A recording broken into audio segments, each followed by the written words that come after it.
Assalamualaikum warahmatullahi wabarakatuh. Gimana kabar semua? Sehat? Semoga selalu sehat ya. Jangan lupa memperhatikan 3M, mencuci tangan, memakai masker, dan menjaga jarak. Oke, di minggu kedua ini, di pertemuan kedua ini, di semester kedua, kita masuk ke bab 3, peranan TIK dalam kehidupan manusia. Oke.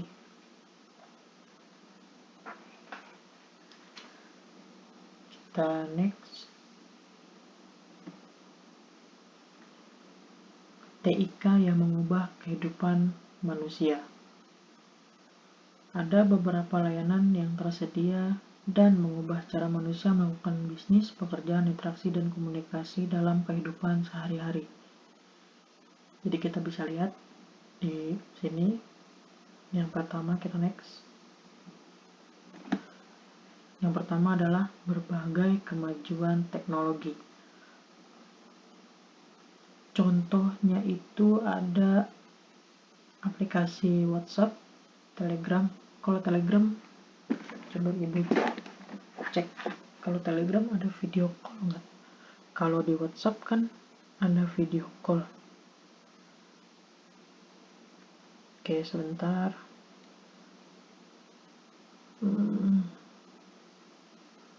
Oke, ada panggilan telepon, ada panggilan video, sama ya semuanya.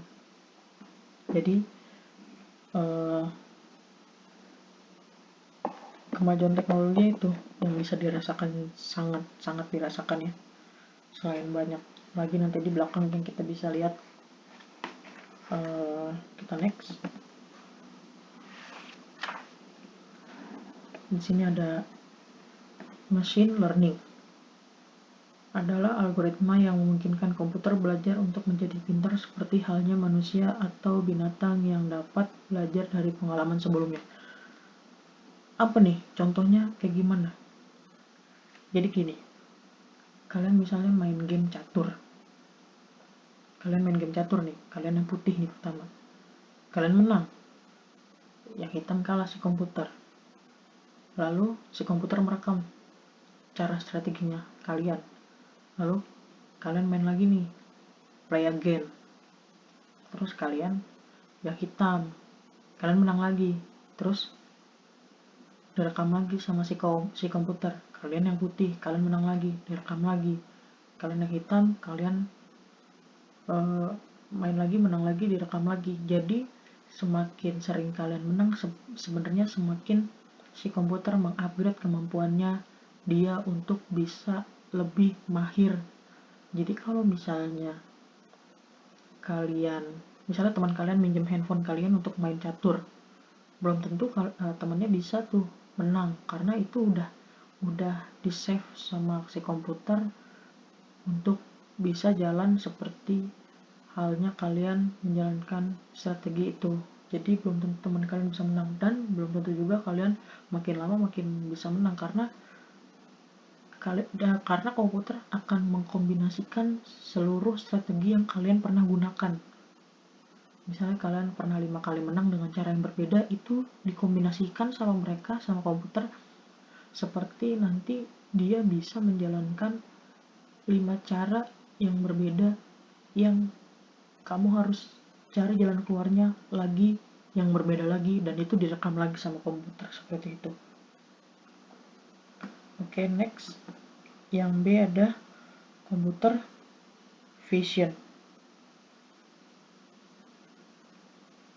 Di sini untuk membantu komputer dapat melihat dan memahami konten gambar digital. Di sini algoritma pada computer vision dirancang agar komputer dapat mengenali dan membedakan objek-objek yang ada dalam gambar atau video.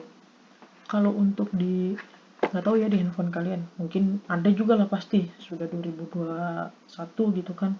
Kalau di handphone ibu tuh ada, kalau misalnya kita foto terus kita lihat objek, kita klik gitu, atau ada deteksi mukanya, itu kalau kita simpen kontaknya kah, atau pernah cari kah, atau ada datanya mungkin, karena kan semuanya terkoneksi kan dengan internet, dan biasanya terkoneksi juga dengan Google segala macam, itu kita bisa tahu tuh dengan ada deteksinya itu, misalnya siapa itu, misalnya kalau ibu, misalnya Bu Bu Indah kah, Bu Yunet kah, atau ada Bu Riris guru kelas 8, atau ada Bu Sophie misalnya gitu, seperti itu ya.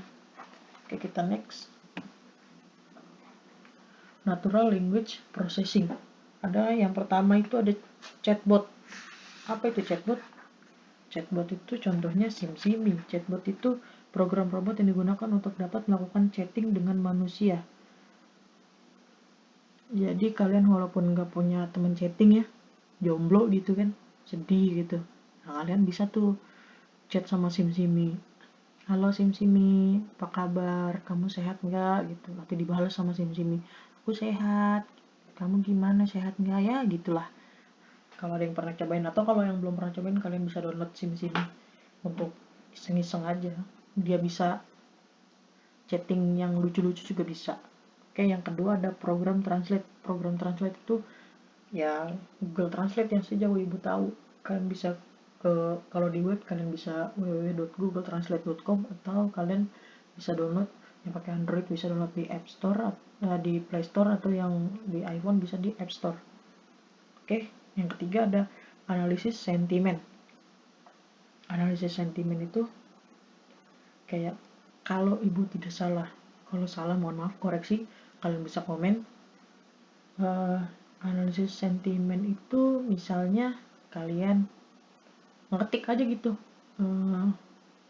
di WA gitu sama teman, atau kalian ngetik ke WA kalian sendiri, misalnya lagi pengen laptop gaming, lagi pengen laptop gaming Asus ROG apa gitu misalnya. Nanti kalian buka Instagram atau buka Facebook gitu, nanti tiba-tiba ada iklan tuh, ada iklan yang muncul, tring, tiba-tiba promotnya atau iklannya laptop gaming gitu, kayak gitu kira-kira ya. Mungkin kalau ada yang lebih, kalau ibu salah, kalian bisa komen. Oke, yang keempat ada search autocomplete. Search autocomplete itu apa? Kayak misalnya kalian ngetik di Google, misalnya kalian ngetik Ariana Grande tapi tulisannya salah, nanti dibetulin sama Google. Mungkin yang kamu maksud adalah Ariana Grande dengan tulisan yang betul gitu. Misalnya Adele, misalnya siapa lagi, ya banyak yang kalian bisa cari. Atau misalnya kalian ngetik nih natural language processing, processingnya S-nya kurang satu, mungkin yang kamu maksud adalah natural language processing dengan S yang 2, kayak gitu ya. Kita lanjut. Yang kelima ada descriptive analytic. Itu di sini digunakan untuk menangkap dan menyimpulkan ulasan yang diberikan oleh pelanggan. Oke, yang keenam ada search autocorrect. Itu mengoreksi di Microsoft Word atau di handphone. Kalau kalian pernah ngetik di Word atau kalian pernah ngetik di handphone yang masih baru, masih ada autocorrectnya belum dimatiin, nah itu sama seperti itu. Kalau di sini ada yang ketujuh ada form spelling check. Digunakan oleh beberapa aplikasi pengolah kata untuk melakukan pengecekan spelling dan grammar. Yaitu ada beberapa aplikasinya. Ya, ibu sih belum pernah coba. Kalau ada yang pernah coba bisa komen juga. Kita lanjut. Jaringan 5G. Oke. Yang pertama, komunikasi mesin ke mesin secara masif. Jadi memungkinkan koneksi antara mesin-mesin sehingga nantinya mesin-mesin dapat dipantau dan dikendalikan melalui internet. Ini contoh-contohnya kurang umum, belum ibu pernah coba juga. Yang kedua itu komunikasi ultra reliable dengan latensi rendah. Dengan sambungan yang dapat diandalkan kecepatan tinggi dan latensi rendah, memungkinkan bagi perangkat kontrol secara online. Oke, misalnya kalau kalian sering nonton Avengers pasti tahu lah ya, dikontrol secara online. Misalnya kayak Iron Armor dikontrol dengan si Iron Man-nya dari jauh dengan Jarvis. Ya seperti itu. Yang ketiga, meningkatkan layanan telepon mobile. Ini 5G ini masih jauh sepertinya untuk masuk Indonesia karena kita aja 4G LTE belum merata. Mungkin internet, jangankan internet, listrik aja belum merata. Karena gini, kalian pernah nggak kalau mati listrik, internet tiba-tiba mati? Ya karena mereka saling berkesinambungan. Berarti jangankan internet, 4G LTE, listrik aja belum merata, gimana internet mau juga merata? Ya sama seperti itu. Kayak ada yang kelewat di slide-nya, Internet of Things IoT. Itu sama seperti yang tadi Ibu bilang, itu kalau Ibu salah kalian bisa komen, dan kalau misalnya ada contoh tambahan kalian bisa juga komen. Penerapan IoT di dalam kehidupan sehari-hari itu seperti smart home, memantau kondisi di rumah, misalnya kayak CCTV sekarang udah banyak yang terkoneksi sama handphone, misalnya asal di rumah ada wifi ya, wifi yang selalu hidup. Jadi semua alat elektronik selama terhubung dengan wifi itu bisa nyala. Misalnya kita lagi dalam perjalanan, setengah jam lagi sampai nih, supaya ruangan dingin pas kita sampai, nyalain aja AC dari kontrol, dari handphone kita, buka kontrolnya, lalu kita nyalakan AC-nya, itu nanti dia nyala. Atau lampu kita lagi berpergian, atau mau supaya kita dari pergi mau pulang supaya nggak gelap, atau kita lupa nyalain lampu nih, lampunya terhubung dengan wifi misalnya, biasanya itu Philips dia bisa terhubung dengan wifi, tapi dengan yang tertentu ya, bukan yang kalian bisa lihat di minimarket yang biasa kalian beli. Tapi kayak itu ada khususnya lagi, jadi bisa dinyalain, plus bisa diatur juga mau warna seperti apa dari handphonenya. Oke, kita lanjut. Electronic commerce. Apa tuh electronic commerce? Electronic commerce itu berdagang secara elektronik, berdagang melalui internet. Kita lanjut. Nah, ini keuntungan perusahaan. Keuntungan perusahaan itu ada 5. Mungkin ada banyak ya, di sini dirangkum. Jadi 5, perusahaan dapat menjual produk ke lebih banyak orang. Kenapa lebih banyak orang? Karena bisa menjangkau seluruh Indonesia, mungkin dunia gitu. Oke, yang B, perusahaan tidak perlu membuka cabang. Tidak perlu membuka cabang satu kota maupun di beda kota. Karena apa? Ya karena sudah internet, sudah pakai online. Kita cuma mungkin nggak perlu buka toko mungkin. Mengurangi biaya untuk membuka toko yang C. Ya, jadi gini, pun sekarang nggak ada tokonya, bisa berjualan online. Atau kalian justru tidak punya barangnya nih, kalian cuma jadi dropshipper. Misalnya kalian lihat di Shopee ada barang bagus nih, harganya misalnya 12.000, kalian ambil fotonya misalnya, terus kalian bikin toko, terus kalian jual jadi 14.000 atau 15.000. Terus dari toko itu misalnya ada yang pesan ke kalian nih, bukan ke toko itu, ada yang pesan ke kalian, terus kalian minta jadi dropshipper. Jadi dari toko itu, dari toko A dikirimnya langsung ke pembeli kalian, tapi atas namanya toko kalian. Jadi kalian sama sekali bisa berjualan tanpa modal pun gitu. Lanjut, harga barang bisa lebih murah. Kenapa bisa lebih murah? Kita lihat ke poin B dan C. Perusahaan tidak perlu membuka cabang dan mengurangi biaya untuk membuka toko. Jadi karena itu biaya dipangkas, tidak ada sama sekali. Jadi barang-barang yang misalnya memang harganya 20.000, tapi karena kalian harus bayar toko, bayar pajak, bayar karyawan, itu harganya bisa jadi misalnya 40.000.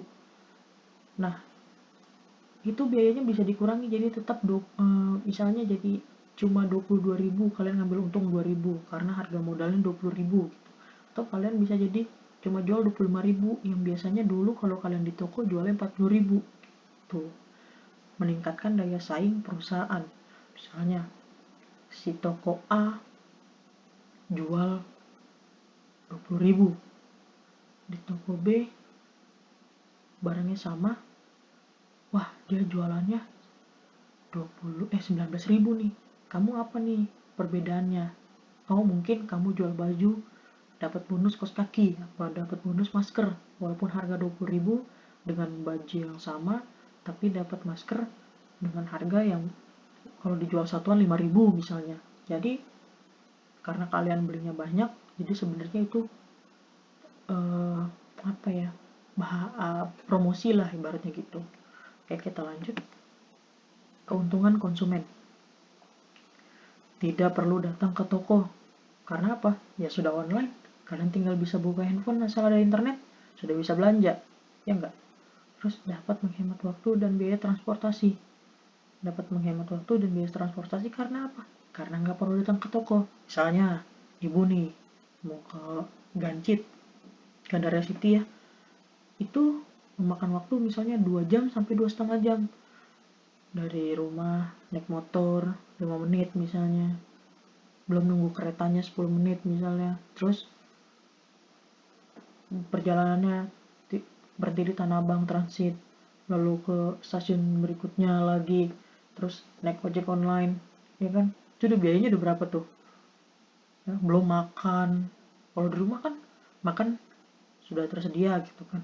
Atau paling banter order GoFood atau GrabFood gitu ya kan, nggak perlu kayak harus biaya ongkos, belum pulangnya capek dan segala macem gitu. Yang C, dapat lebih banyak pilihan. Kenapa lebih banyak pilihan? Ya karena yang jualan banyak. Misalnya di Gancit cuma ada misalnya Uniqlo misalnya, terus cuma ada H&M, cuma ada misalnya ada apa, Matahari lah, ada Ramayana misalnya atau apalah gitu, atau ada Zara atau ada apa tuh. Kalau di online kan kalian bisa cari,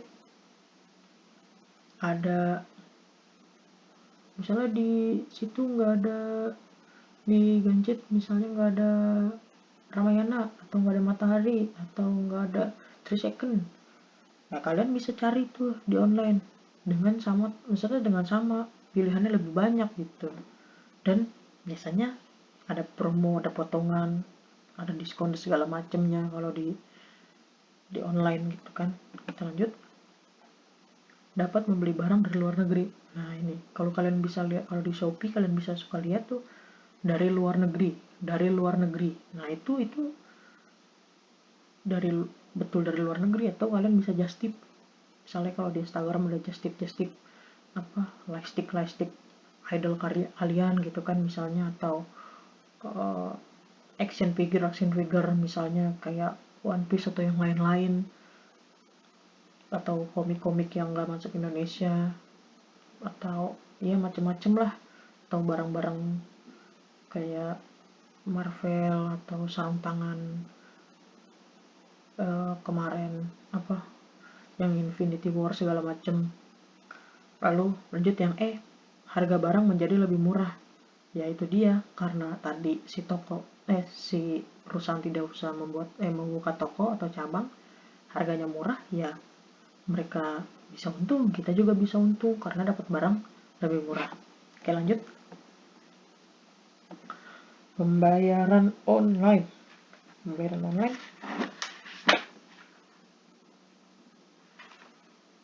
online ya ada macam-macam, ada PayPal, ada Google Pay di sini di halaman 145. Ada WePay, ada To Checkout, ada ProPay, ada Payoneer dan lain-lain ya. Ini yang biasa di luar negeri ibu belum pernah pakai. Paling banter ibu ya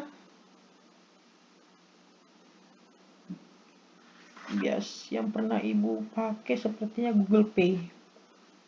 untuk beli game. Itu aja. Lanjut, internet dan SMS banking. Internet banking ya transaksi perbankan yang melalui internet, dan SMS banking ya transaksi perbankan yang melalui SMS. Internet banking itu harus didaftarkan dulu ke bank untuk layanan internet bankingnya, lalu nanti bisa dipakai. Kalian bisa download apps-nya, misalnya kalian pakai BCA kah atau pakai Mandiri kah apa segala macam. Nah itu bisa, dan keuntungannya ya kalian bisa cek saldo, informasi rekening, ada transfer, ada bayar, ada beli. Ada bayar tuh misalnya tagihan telepon, tagihan listrik, tagihan wifi segala macem, ada uang elektronik, ada pembayaran rekening online dan segala macam. Bedanya dengan SMS banking itu pilihannya lebih sedikit, cuma pengecekan saldo, transfer uang, dan pembayaran tagihan. Nggak bisa seperti internet banking yang ada transaksi favorit lah, ada aktivitas transaksi segala macamnya. Kita lanjut, pembayaran digital. Pembayaran digital apa?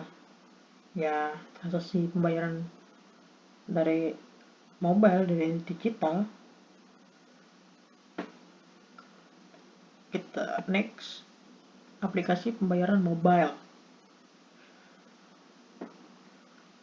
yang biasa dipakai itu ya aplikasi mobile yang dibangun oleh penyedia jasa pembayaran berfungsi sebagai dompet yang menyimpan sejumlah uang dalam bentuk digital.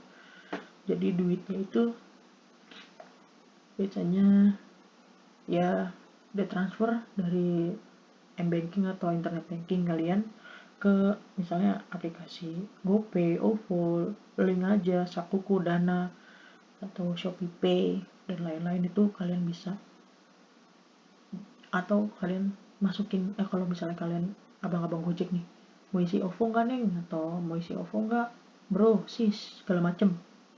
Nah itu bisa kita kasih uang cashnya ke dia transfer ke OVO kita gitu. Kalau uang digital ini lebih ke Bitcoin, ibu belum pernah pakai sama sekali. Kalau media pembayaran, aplikasi pembayaran media sosial sama, ibu juga belum pernah pakai. Tapi di sini ada contohnya Snapchat. Snapchat terakhir ibu pakai itu kuliah, belum ada apa-apa. Ya mungkin sekarang udah bisa untuk pembayaran digital ya, belum ibu pakai. Nanti ibu coba download dan ibu coba ibu coba lihat. Yang bisa udah pernah coba bisa komen juga ya, kasih tahu ibu gimana contoh-contohnya itu. Oke, terima kasih yang sudah menyimak. Belum ada tugas hari ini, materi aja, dicatat materinya. Kalau ada mau ditambah-tambahkan dari rangkuman yang kalian rangkum sendiri boleh. Kalau yang dari ibu juga boleh. Lebih banyak baca, lebih banyak tahu, lebih bagus. Sampai sini dulu, belum ada tugas. Kemungkinan minggu depan baru materi dan tugas.